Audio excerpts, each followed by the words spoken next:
berjumpa kembali dalam rumah ini dalam suasana kekeluargaan. Tentu kita sudah tahu apa tujuan kebersamaan kita pada malam ini, yaitu untuk melaksanakan KTPC dalam sebuah tema yang berjudul dalam tema Sinode 4 Keuskupan Ruteng, yang tema umumnya itu adalah berjarak bersama dalam pengharapan. Jadi KTKC kita ini suasananya dan seperti KTKC yang sudah-sudah, tidak perlu tegang. Anggap saja ini adalah ruang untuk berbagi satu sama lain. Tidak, saya yang hadir ini saya tidak tahu apa-apa. Umur pernikahan saya baru 10 tahun, sehingga saya tidak bisa menjadi contoh kepada papa mama. Sinode 4 Keuskupan Ruteng, berjarak bersama dalam pengharapan, beriman, bersaudara,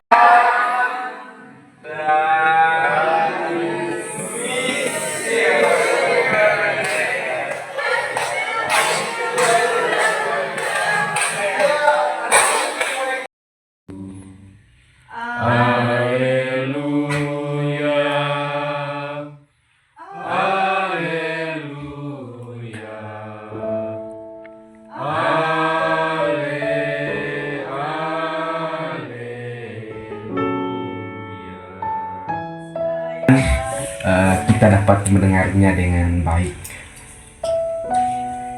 Firman Tuhan menuntun di tengah kebingungan. Mama Mary, nekerak bom mangasa. Mama Mary adalah seorang ibu Katolik sederhana. Suaminya bekerja sebagai buruh harian dengan penghasilan yang tidak menentu. Suatu hari, anak sulung mereka lulus SMA dan menyatakan keinginannya untuk melanjutkan kuliah. Mama Mary bersyukur, tetapi hatinya sekaligus. Bacaan kitab suci malam itu diambil dari Injil Matius bab 6 ayat 33 yang bunyinya begini. Carilah dahulu kerajaan Allah dan kebenarannya, maka semuanya akan ditambahkan kepadamu. Mama Mary tersentuh oleh firman itu. Kesempatan begini terbuka bagi anak-anak dari keluarga yang kurang mampu dan tentunya harus memiliki kemauan dan ketekunan.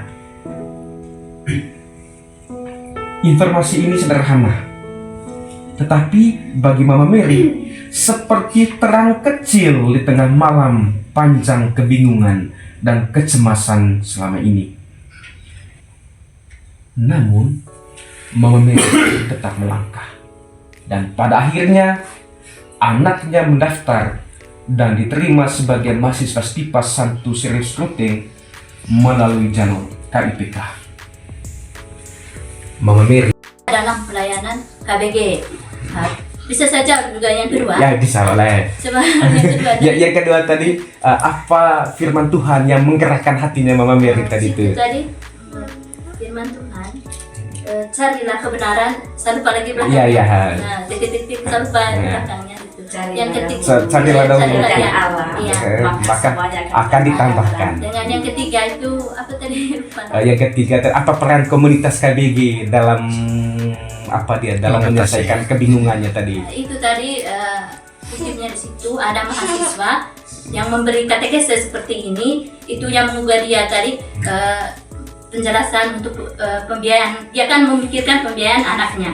Di situ dia mahasiswa menyampaikan jalan keluarnya menggunakan itu kartu KIPK tadi.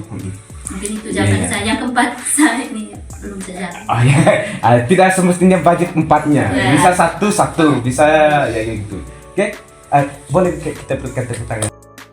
Terima kasih atas kesempatan yang diberikan. Kalau saya tadi itu yang pertama-tama itu yang kedua. Oh ya. Carilah dahulu kerajaan Allah, maka semuanya akan ditambahkan kepadamu. Artinya dalam hal ini bukan berarti kita harus mencari bagaimana, tidak. Yang pertama-tama kerajaan Allah itu kan entah kegiatan doa dalam kelompok, kita melibatkan diri dalam kegiatan doa dalam kelompok.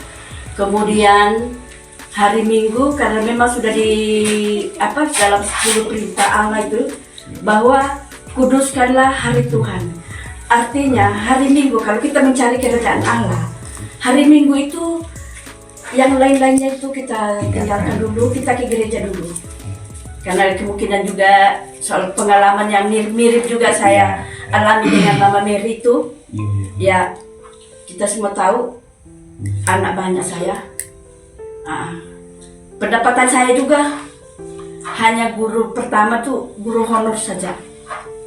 Lalu sudah PNS juga, bukan juga bilang ada tunjangan ini itu.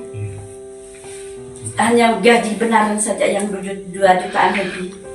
Tapi selalu tadi itu saya percaya bahwa Tuhan akan selalu membantu saya dalam mengatasi segala persoalan hidup, terutama dalam membiayai anak. Karena memang setiap doa saya itu selalu saya bilang, Tuhan, saya anak banyak, tapi jangan biarkan anak saya terlantar karena ketidakmampuan saya. Itu selalu utama dalam doa saya. Jadi mungkin itu tadi pertama cari kerajaan Allah. Maka dengan sendirinya kan semuanya kan segala kebutuhan kan ditambahkan sendiri. Jadi tidak perlu. Memang juga sih tidak pernah saya pikir begini, biaya anak saya dari mana saya. Tapi itu tadi karena memang dari dari keluarga memang. Ya, karena memang saya orang Katolik, bukan kan kebanyakan kami orang Sulawesi kan dibilang kebanyakan kan Islam. Kalau khususnya kami orang Toraja itu kebanyakan Protestan.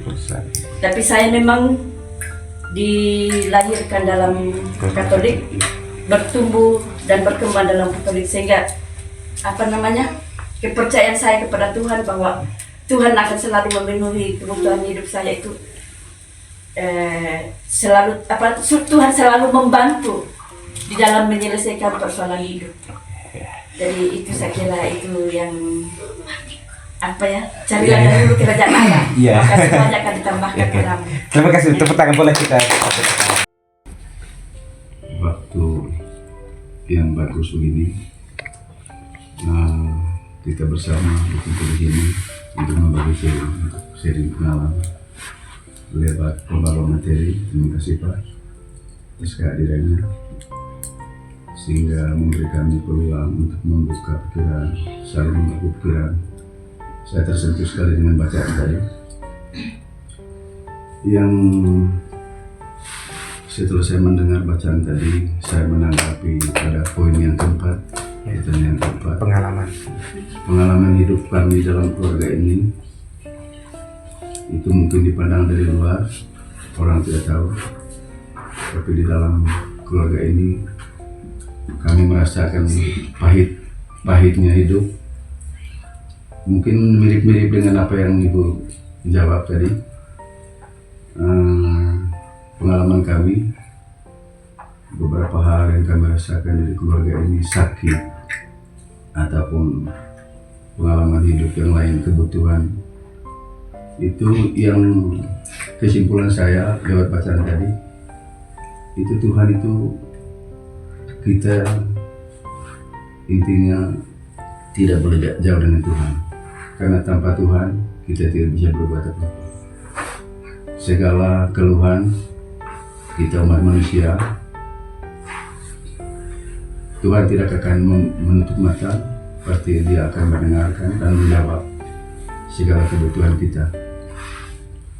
Contoh yang paling nyata lewat doa di gereja, mungkin itu menghimpun orang banyak, tetapi doa yang paling penting itu di dalam keluarga yang orang tidak pernah tahu. Tetapi hati seseorang, apapun yang dia minta pasti terjawab. Itu memang di dalam keluarga kami itu sudah dibuktikan. Apa permintaan kami